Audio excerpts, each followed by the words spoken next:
To के बाद आप वनवास ला रहे हैं।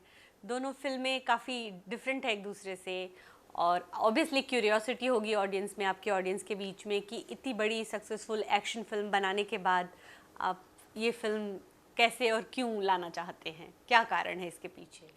क्या फैमिली फिल्म भी कोई कम नहीं होती हैं। ये एक फैमिली फिल्म है, पारिवारिक फिल्म है जो पूरे परिवार के लिए है। असल में ये सवाल पूरी इंडस्ट्री में है। इनफैक्ट हमारे जो एक्टर हैं, जो लेजेंडरी एक्टर श्री नाना पाटेकर साहब, उनको मैंने गदर 2 के रिलीज़ से पहले साइन किया था। कहानी भी बन गई थी, स्क्रिप्ट भी हो गई थी।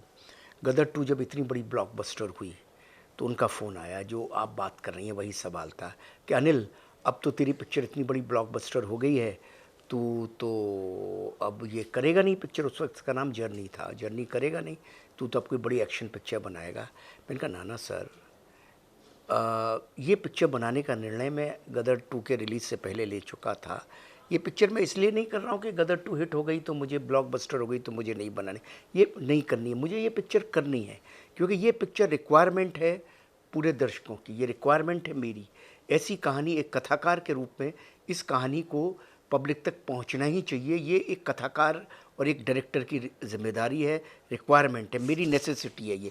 और ऑडियंस को भी ऐसी फिल्म देखनी चाहिए। ऑडियंस की भी इस फिल्म की रिक्वायरमेंट है, ये प्यास है। हर 20 साल में एक कोई फैमिली फिल्म आती है। पहले कभी बागबान आई, उससे पहले अवतार आई, ऐसे कभी कभी कोई एक फिल्म आती है जो कि उस प्यास को मिटाती है, जो कि उस आग को अंदर से फिर से जलाती है। तो मैंने कहा कि ये फिल्म बहुत ज़रूरी है बनाना। एक्शन तो मैं बना ही लूँगा, गदर 3 भी कर रहा हूँ और भी बहुत सारी फिल्में कर रहा हूँ, आगे कर ही लूँगा। और मुझे अभी ईश्वर ने मौका दिया है बनाने का तो मैं बनाऊँगा। बात क्या है इस फिल्म में कि इस फिल्म में अपने ही देते हैं अपनों को बनवास, कि एक ऐसी कथा है, घर घर में बनवास है। हर घर में एक बुज़ुर्ग आदमी बैठा हुआ है और वो उसके बच्चे दाखिल होते हैं, उसको प्यार भी करते हैं, लेकिन हाँ पापा कैसे हैं आप, 2 मिनट बात करते हैं, उसके बाद चले जाते हैं अपने काम में, इतना बिजी रहते हैं, उनके पास समय ही नहीं है बात करने के लिए। और उस आदमी को सिर्फ पैसे नहीं चाहिए, कुछ नहीं चाहिए, सिर्फ उसको चाहिए अपने अपनों का साथ, अपनों का प्यार।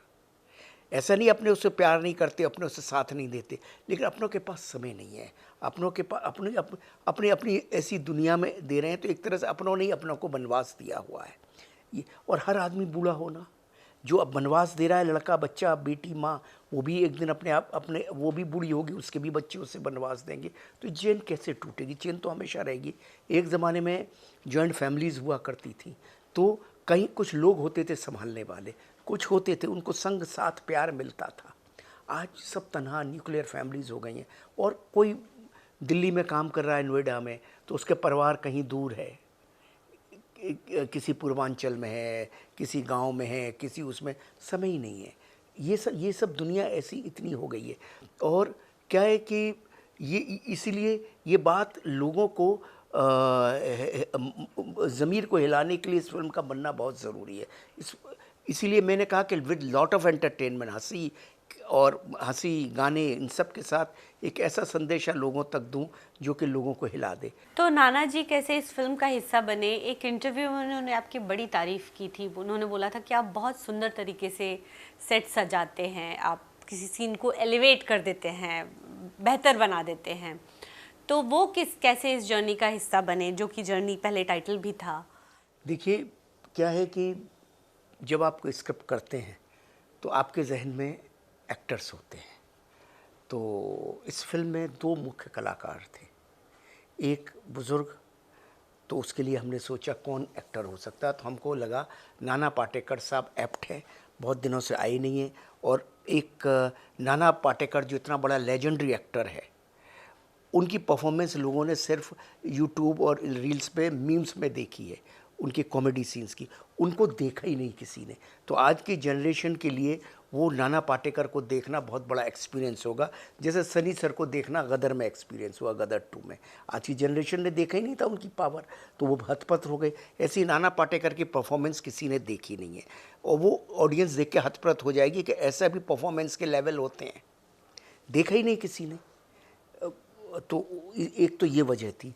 दूसरी, वो बहुत सेंसिटिविटी से काम करते हैं, बहुत बहुत क्योंकि बहुत सेंसिटिव सब्जेक्ट है, लेकिन हम उस सेंसिटिव सब्जेक्ट को बहुत ह्यूमर में बनाना चाहते थे, ह्यूमरस तरीके, ताकि पब्लिक सेंसिटिविटी में बोर हो जाएगी। पब्लिक को जब तक अनिल शर्मा की पिक्चर है, वो अनिल शर्मा से एक्सपेक्ट करते हैं एंटरटेनमेंट होगा, गाने होंगे, थोड़ी प्रेम कहानी होगी, थोड़ा मौज होगी, थोड़ी मस्ती होगी, और देन आपको कहीं टच कर जाएगी। तो वो मुझे लाना था, तो उसके लिए नाना पाटेकर साहब का सेंस ऑफ ह्यूमर भी बहुत अच्छा है। दूसरा करेक्टर है इसमें वीरू का, एक्टर का करेक्टर का नाम है वीरू, जो कि उत्कर्ष ने प्ले करना था।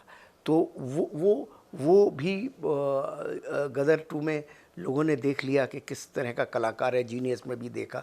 तो ये 2 एक्टर बहुत ज़रूरी थे और दोनों मुझे अच्छे परफॉर्मर चाहिए थे, इसलिए नाना सर को भी लिया मैंने, उत्कर्ष को भी लिया। जी, तो क्या ये कहानी का जो विषय आपने चुना है, या कुछ आपके मन में पहले से ये स्टोरी थी, या किसी चीज़ से आपको कुछ दिखा, कुछ खटका और आप नहीं, ये तो बनाना चाहे? पहले से ही था, हमेशा ही था कि पिता सर्वों पर है, ये बात थी। लेकिन पिछले दिनों 2 साल पहले मेरे पिता नहीं रहे, उससे पहले 2 साल पहले माँ चली गई, तो एकदम अलग वैक्यूम हो जाता है जीवन में। जो थे, आज भी लगता है कि अरे ये बात है, मैं अभी जैसे मैं दिल्ली आ रहा था, अरे यार पापा को फ़ोन कर दूँ।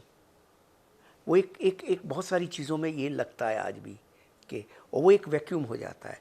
वैक्यूम होने के बाद ही पता लगता है। माता पिता के इसलिए लोग तस्वीरों पे फूल भी चढ़ाते हैं, पहले तो किसी ने चढ़ाए नहीं जीते जी। जो सुबह शाम पिता दिखता है, तस्वीर दिखती है तो आप चरण छूने लगते हैं, पहले तो कभी छूते नहीं थे। तो वो एक जो वैक्यूम है, अजीब सा वैक्यूम हो जाता है। तो क्योंकि वही तो जीते जागते भगवान हैं, तो आप बहुत मिस करते हैं उनको। तो लगता है कि बहुत सारे करोड़ों अरबों लोग हैं जो मिस करते हैं।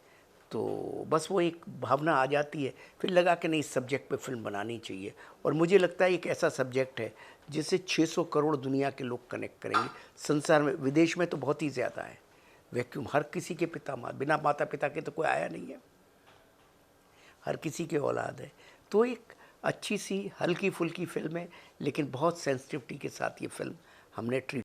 आप देख रहे हैं सौगंध टीवी, सौगंध वतन की।